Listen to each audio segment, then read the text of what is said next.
Քաղաքացիական պայմանագիր գուսակցության ներքին ընտրություններու երկու փուլերը ավարտին հասած եւ ամփոփված են։ Սահմանված ժամկետի մեջ քվեարկության արդյունքներով բողոքարկման թիմումներ չեն եղած ընկերային ցանցի էջին գրած է Հայաստանի վարչապետ Նիկոլ Փաշինյան, նշելով շնորհակալություն հայտնեմ հաշվիչ հանձնաժողովի բոլոր անդամներուն, հանձնաժողովի նախագահ Հակոբ Արշակյանի գլխավորությամբ փակ գաղտնի քվեարկության երկու փուլերը բարձր մակարդակով անթերի գազմագերբելու համար։ Շնորհակալություն հայտնեմ բոլոր գուսակցական ընկերներուս զիս կրկին վստահության քվեդալու քաղաքացիական պայմանագիր գուսակցության ընդրական ցուցակը գլխավորելու եւ Հայաստանի վարչապետի տեխնազու ըլլալու բադվույն արժանացնելու համար։ Ֆրանսիայի մեջ Հայաստանի տեսփան Արման Խաչատրյան հանդիպած է Նիսի նորընտիր քաղաքապետ Էրիկ Սիոտին։ Հանդիպման մասնակցած են Նիսի քաղաքապետի դեղակալը, քաղաքային խորհրդի անդամներ, Նիսի հայկական գազམ་ագերբություններու ներկայացուցիչներ։ Տեսփանը շնորհավորած է Էրիկ Սիոտին քաղաքապետի պաշտոնին ընտրվելուն առիթով, մաղթելով արդյունավետ գործունեություն։ Բարձր գնահատելով Էրիկ Սիոտի շարունակական աջակցությունը Հայաստանին եւ Ֆրանսիայի համայնքին, տեսփանը կարևոր նկատած է համատեղ ջանքերով հայ-ֆրանսիական պատմական ամուր բարեկամության ամրամտման ուղղված գայլերը։ Անդրադարձ կատարված է Հայաստանի եւ Ֆրանսիայի միջև ապագետրոնացած համագործակցության շրջանակներու մեջ Նիսի եւ Երևանի միջև համագործակցության զարգացման հերանեկարներուն, ինչպես նաեւ երկկողմ հետաքրքրություն ներկայացնող շարք հարցերում։ Տեսփան Խաչատրյան եւ քաղաքապետ Սիոտին մասնակցած են Նիսի հայկական Սուրբ Աստվածածին եկեղեցվո մեջ տրված Սուրբ Պատարագին, ապա այցելած Բարսամյան դպրոց։ Տեսփանը հանդիպում ունեցած է նաեւ Նիսի հայ համայնքի ներկայացուցիչներուն հետ։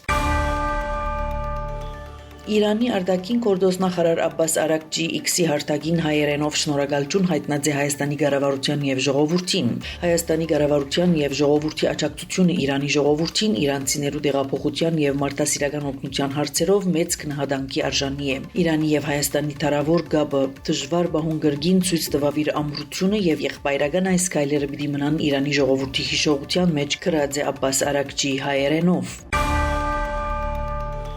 Իրանի Խոնդաբի շրջանի մեջ գտնվող ձանր ճուրի արտադրության գործարանը լրջորեն վնասված է եւ այլևս չի գործեր։ Այս մասին հայտնած է ատոմային ուժանույթի միջազգային գործակալությունը, հիմնվելով արբանյակային լուսանկարներու եւ գառույցի մասին տեղեկատվության անկախ վերլուծության վրա։ Ատոմագայանը հաստատած է, որ Խոնդաբի ձանր ճուրի արտադրության գործարանը, որ ըստ Իրանի հաղորդումներուն մարտ 27-ին ենթարկված է հարձակումի, լուրջ վնասվածքներ ստացած եւ այլևս չի գործեր, գրած է գործակալությունը X-ի հարթակին։ Ըստ հաղորդակցության գառույցը չի բարունակեր հայտարարագրված հյուրեական նյութ։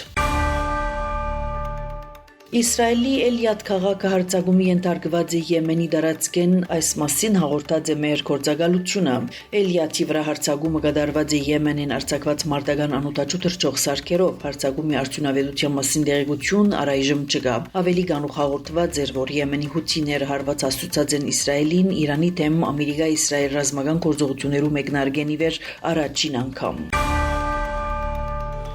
Իսրայելի բանակը նախազգուշացուցած է Բեյրութի հարավային արվարձաններու 7 շրջանի բնակիչները լքելու իրենց տուները, այս մասին հաղորդել Լիբանանի ազգային լրատվական գործակալությունը։ Reuters-ի փոխանցմամբ Իսրայելի վարչապետ Բենյամին Նետանյահուն հայտարարած էր, որ հրամայած է բանակին ընդլայնել իր գործողությունները հարավային Լիբանանի մեջ Հեզբոլլայի կողմեն շարունակվող հրթիռագործություններով լույսին տակ։ Նետանյահուն ասաց է, որ որոշման նպատակն է ամրապնդել Իսրայելի անվտանգության թիրքերը երկրի հյուսիսային սահմանի երկայնքով։ Մենք վերացուցինք Հեզբոլլայի հազարավոր ահաբեկիչներ եւ ամենակարևորը վերացուցինք 150,000 հրթիռներու հսկայական սպառնալիքը, որոնք նախադեсված են Իսրայելի քաղաքները ոչնչացնելու համար, ասաց է ամ։ Նաեւ ավելցուց, որ Հեզբոլլան թեր ունի հրթիռներ արձակելու մնացորդային կարողություն եւ որ Իսրայելի ուժերը վճռականորեն դրամատրված են արմատաբես փոխելու իրավիճակը հյուսիսի մեջ։ Նետանյահուն նաեւ նշած է, որ Իսրայել քանի մջակատներով արշավ գվարե Իրանի եւ անոր դաշնակից խմբավորումներուն, ինչպես նաեւ Հեզբոլլայի եւ Գազայի մեջ Բաղեստինյան Համաս խմբավորման դեմ, ավելցնելով, որ Իսրայելի գործողությունները կդգարացնեն Իրանի տարածաշրջանային աստեցությունը։ Ամերիկայի նախագահ Դոնալդ Թրամփ նախագահական օտանավի մեջ լրագրողներուն հետ զրույցին հայտարարած է, որ Ամերիկան Իրանի հետ կբանակցի ինչպես ուղիղ, այնպես էլ անուղղակի։ Այս մասին հաղորդած է The Associated Press գործակալությունը։ Կրնամ միայն ասել, որ բանակցություններու մեջ ամեն ինչ չափազանց լավ է, բայց Իրանի բարակային երբեք չես գիտեր, որովհետև մենք անոնց հետ կբանակցինք, հետո միշտ ստիպված կլանք բայթեցնել, ասաց է Ամերիկայի նախագահը։ Անոր հարցուցած են, արդյոք Իրանը պատասխանած է 15 կետերը բաղկացած հրադադարի առաջարկին, որը ներկայացուցած ասել Վաշինգտոն, Թրամփին խոսքով Իրան արձագանքած է, անմանրամասնություններ չէ հաղորդած, միայն ասած է, որ ծրագիրի շուրջ Իրանն համաձայն է Ամերիկայի հետ։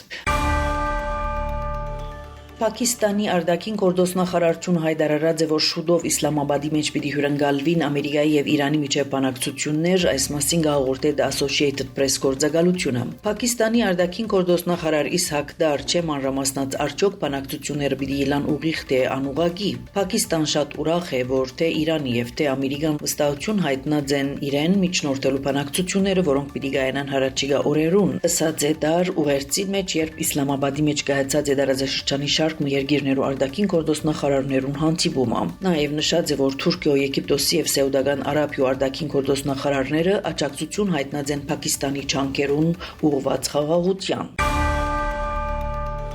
Հանգստյան օրերում Միացյալ Նահանգներում մեջ տեղի ունեցած է զանգվածային փողոքի ցույցեր նախագահ Դոնալդ Թրամփի եւ անոր վարչագազմի քաղաքականության դեմ, իբրև թե Ամերիկայի պատմության մեջ ամենեն մեծ փողոքի ցույց եղած է։ Ավելի քան 3000 հանրահավաք եւ ցույց տեղի ունեցած է 50 նահանգներում մեջ։ Փողոքի ցույցեր տեղի ունեցած են նաեւ Միացյալ Նահանգներեն դուրս աշխարհի քանի խոշոր քաղաքներում մեջ։ Կազմակերպիչները գնահատած են, որ փողոքի ցույցերուն մասնակցած է մինչեւ 8 միլիոն մարդ։ Լսված են նաեւ կարգախոսներ Իրանի հետ պատերազմի թեմ եւ Պաղեստինի աջակցության համար։ Associated Press-ի տվյալներով Լոս Անջելեսի ոստիկանությունը մահակներ եւ արցունքաբեր գազ օգտագործած է ցուցարարներուն դեմ։ Նաեւ հազարավոր ցուցարարներ մասնակցած են ցույցերու Բոստոնի մեջ, Վաշինգտոնի, Պորտլենդի, Շիկագոյի, Ֆիլադելֆիա եւ այլ քաղաքներում մեջ։